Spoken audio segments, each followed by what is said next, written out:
Hello everyone, welcome to our YouTube channel administrative world. Political science की आज की इस क्लास में हम बात करेंगे मनुस्मृति पे, जो कि भारतीय राजनीतिक चिंतन को बहुत बहुत हद तक प्रभावित करती है। मनुस्मृति है क्या, क्यों इसके कुछ प्रोविजन इसको सबसे ज्यादा कंट्रोवर्शियल, सबसे ज्यादा डॉक्टर बी आर अम्बेडकर ने इसको क्रिटिसाइज किया है। तो ये सारे फैक्ट्स जो हैं आज हम जानेंगे मनुस्मृति के बारे में। जब हम धर्मशास्त्र परंपरा की बात करते हैं तो धर्मशास्त्र परंपरा में हमारे लिए दो चीजें बहुत ज्यादा इंपॉर्टेंट हो जाती हैं। पहला तो मनुस्मृति के बारे में हम बात करते हैं, और दूसरा हम महाभारत जो ट्रेडिशन है इसके बारे में हम जानते हैं, क्योंकि दोनों ही जो है वो धर्मशास्त्र की परंपरा को बहुत बहुत हद तक प्रभावित करते हैं। मनुस्मृति है क्या, तो मनुस्मृति माना जाता है कि हिंदू जो फर्स्ट किंग है वो मनु है, और मनु ने लॉ दिया था, कानून दिया था। ऐसा माना जाता है कि भारत में बहुत ज्यादा स्टार्टिंग में समाज ठीक था, धीरे धीरे समाज में समस्याएं आने लगी, तो फिर मनु को भेजा गया धरती के ऊपर प्रथम राजा के रूप में, और मनु ने यहाँ पे आकर के जो कानून बनाया, जो लॉ बनाया, उसको मनुस्मृति में लिखा गया, उसी को मनुस्मृति कहते हैं। अब मनु एक ऐतिहासिक मतलब इंसान है या नहीं है, इसके ऊपर अभी भी विचार किया जा रहा है, इसके ऊपर हम आराम से डिबेट कर सकते हैं। लेकिन हाँ, ये जरूर कह सकते हैं कि मनुस्मृति का हमारी राजनीतिक चिंतन में बहुत अधिक प्रभाव है। तो चलिए मनुस्मृति के बारे में पढ़ते हैं। इसको मनु धर्मशास्त्र भी कहा जाता है, और ये भारतीय धर्मशास्त्र परंपरा का एक मूल स्तंभ है।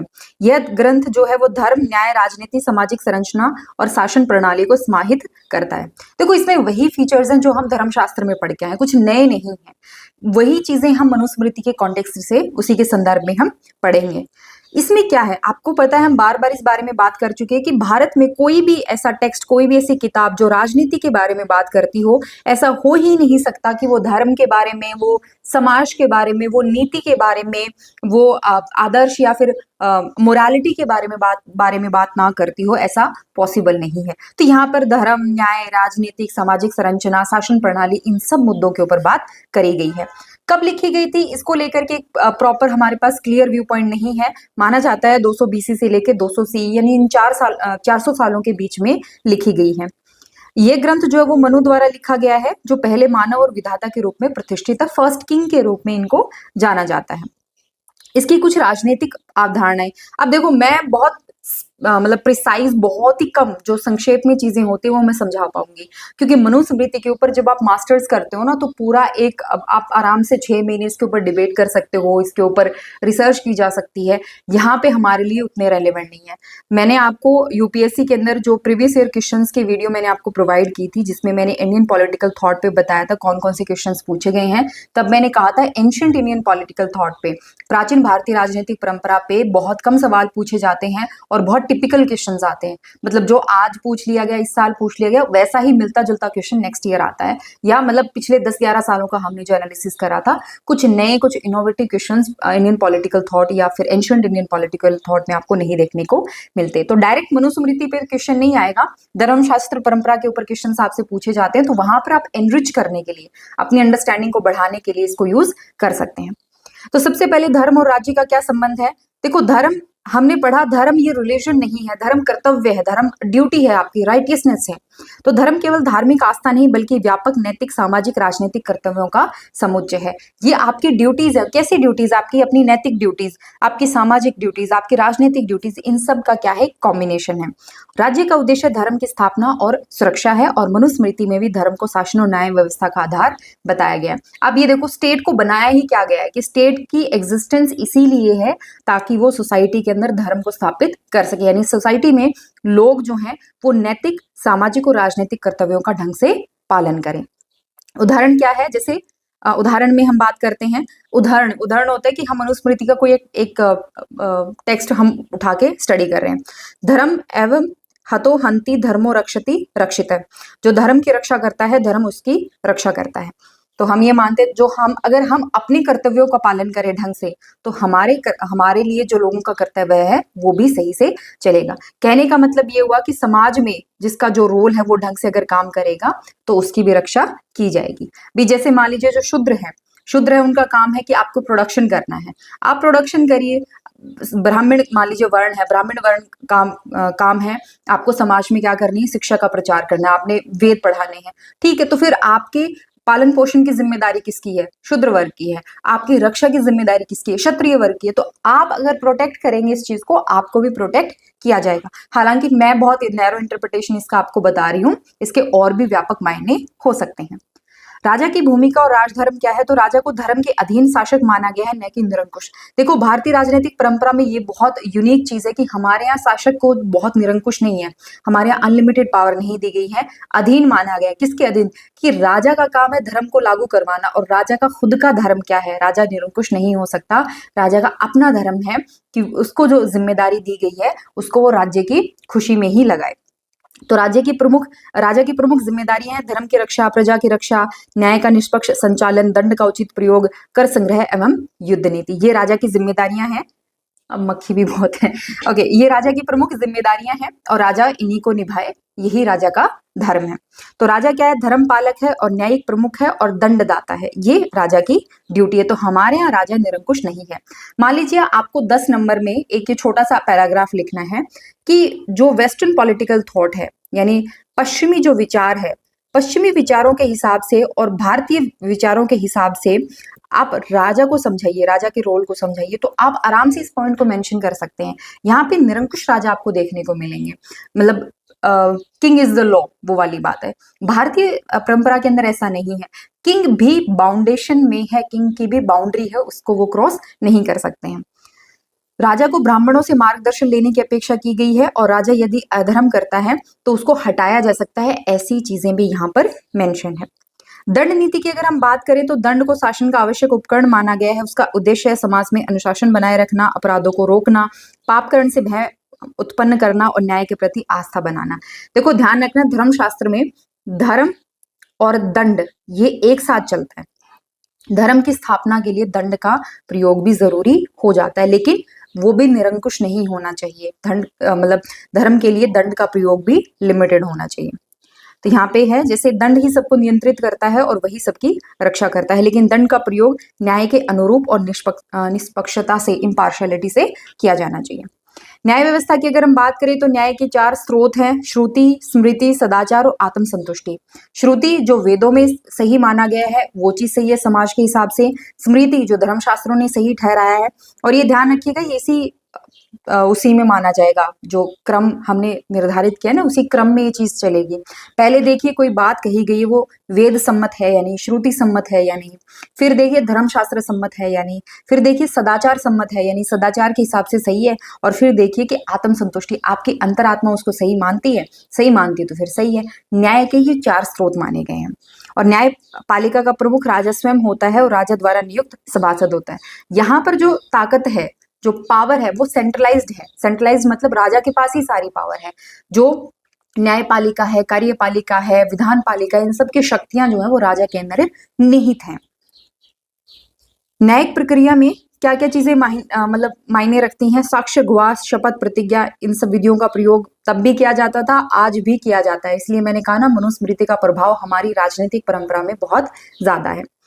निर्णय में वर्ण, उम्र, धर्म, पवित्रता जैसे मापदंड रखे गए हैं। कहा गया है ना कि धर्म यानी आपका समाज में जो रोल है, आप वो कर्तव्य निभा रहे हैं कि नहीं निभा रहे, इस आधार पर भी निर्णय में बहुत इंपॉर्टेंट मतलब इस चीज का भी निर्णय लेने में बहुत इंपॉर्टेंट कॉन्ट्रीब्यूशन है।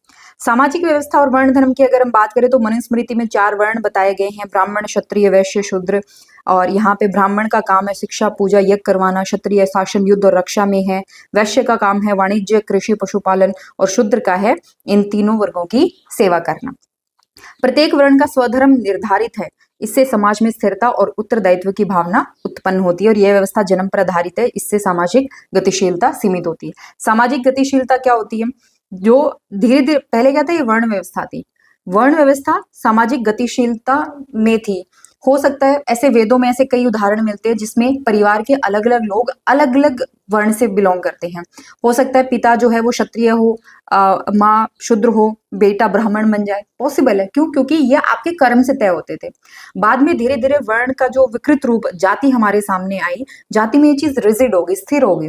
तो अब आप जिस जाति में आपका जन्म होता है उसी जाति के हिसाब से आपके कर्म जो है वो तय कर दिए जाते हैं। अब कर्मों के हिसाब से नहीं, अब आपके जन्म के हिसाब से चीजें तय होने लगी थी, इसलिए सामाजिक गतिशीलता सीमित हो गई थी। स्त्रियों की स्थिति। अच्छा, आगे बढ़ने से पहले मैं बता दूं, यही वो मेन रीजन रहे जिस वजह से मनुस्मृति को बहुत क्रिटिसाइज भी किया जाने लगा।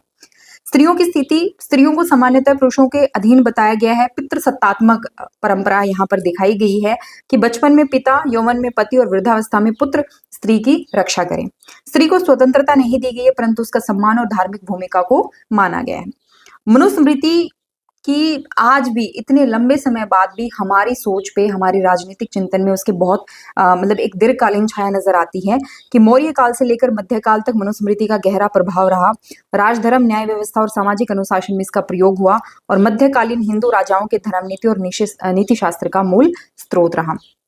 लेकिन इसकी मैंने कहा ना, आलोचना की जाती है। अब प्लीज मैं एक चीज आपको बता देती हूँ, आप कमेंट में बोलेंगे उससे पहले, मैंने इस लेक्चर को बहुत लिमिटेड रखा है, बहुत बहुत लिमिटेड रखा है, क्योंकि मनुस्मृति जैसे मैंने आपको कहा बहुत कंट्रोवर्शियल टेक्स्ट माना जाता है, काफी विवाद हुए हैं इसके ऊपर। विवाद हम तब बात करेंगे जब हम डॉक्टर बी आर अम्बेडकर की बात करेंगे। मैं यहाँ पे ना मनुस्मृति को जस्टिफाई कर रही हूँ, ना मैं उसको क्रिटिसाइज कर रही हूँ, मैं एज इट इज चीजें, बहुत लिमिटेड चीजें आपको बता रही हूँ। ये मान के चलिए मनुस्मृति का बस मैंने एक ब्रीफ से भी ब्रीफ ओवरव्यू आपको दिया है, पर ट्रस्ट मी, आपके एग्जाम के लिहाज से this is more than sufficient, more than sufficient. बाकी आपको अगर पढ़ना है तो डेफिनेटली आप हमारा पेड कोर्स ज्वाइन कर सकते हैं। इसके लिए आप हमें कांटेक्ट कर सकते हैं 9896859767 पे, या आप ऑनलाइन भी मनुस्मृति पे आपको बहुत सारे टेक्स्ट मिल जाएंगे, बहुत सारी चीजें मिल जाएंगी, सॉरी बहुत सारे वीडियोस मिल जाएंगे, आप उनको भी आराम से देख सकते हैं। बट मैं कहूंगी मनुस्मृति जब आप पढ़ रहे हो या आप राजनीतिक विचार पढ़ रहे हो तो ट्रस्टेड सोर्स से पढ़ो, ठीक है, ट्रस्टेड सोर्स से ही पढ़ो, ये आपको मैं सजेस्ट करती हूँ। इनकी आलोचना के मेन कारण क्या रहे, क्षेत्र क्या रहे, वो समझते हैं। आलोचना क्षेत्र और आलोचना का कारण। जातिवाद को लेकर के इनकी बहुत ज्यादा आलोचना होती है, क्योंकि इन्होंने जन्म आधारित वर्ण व्यवस्था का इन्होंने एक तरीके से फेवर करा था। स्त्री विरोधी दृष्टिकोण है, क्योंकि स्त्री को स्वतंत्र नहीं माना गया। सामाजिक गतिशीलता का अभाव है, क्योंकि वर्णों के बीच बदलाव असंभव है। शुद्धता और अपवित्रता का सिद्धांत आने लगा और इससे छुआछूत जैसी प्रवृत्तियों को बल मिला। ये शुद्धता और अपवित्रता क्या है, इसमें ये माना गया कि कुछ जो वर्ण है वो शुद्ध माने गए और कुछ वर्णों को क्या माना गया, अपवित्र माना गया। इससे समाज में जो इनइक्वालिटी थी वो और भी ज्यादा बढ़ी, जितनी असमानता थी वो और भी ज्यादा बढ़ी। और इसीलिए डॉक्टर बी आर अम्बेडकर ने मनुस्मृति का सार्वजनिक रूप से दहन किया और इसे दलित विरोधी और असमानतावादी बताते हुए क्या कहा था, ये आगे स्टेटमेंट आएगी, सॉरी, असमानतावादी बताते हुए इसका विरोध किया था। और इन्होंने ये माना था कि ये जो है कि हमारे समाज के लिए काफी खतरनाक जो है वो किताब है। कई बार लेक्चर ज्यादा हो जाते हैं तो टंग स्लिप होने लगती है।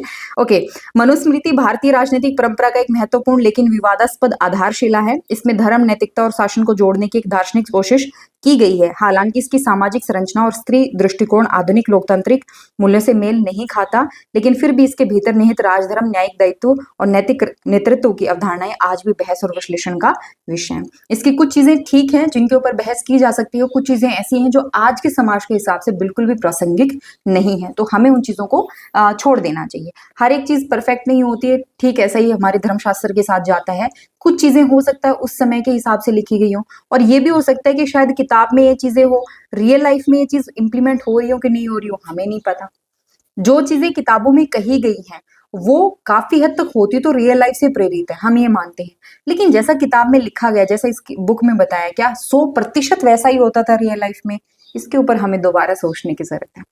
ठीक है, तो चलिए आज के लिए बस इतना ही। कोई डाउट हो, कुछ भी हो, do let me know in the comment section. My name is Manisha Singh and political science से रिलेटेड, पब्लिक एडमिनिस्ट्रेशन से रिलेटेड आपको सारे लेक्चर्स एडमिनिस्ट्रेटिव वर्ल्ड के यूट्यूब चैनल पर मिलते हैं।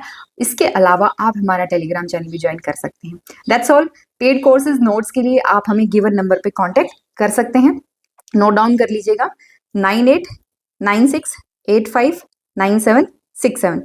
व्हाट्सएप पे आप मैसेज ड्रॉप करिए and don't forget to join us on Telegram. That's all, thank you so much.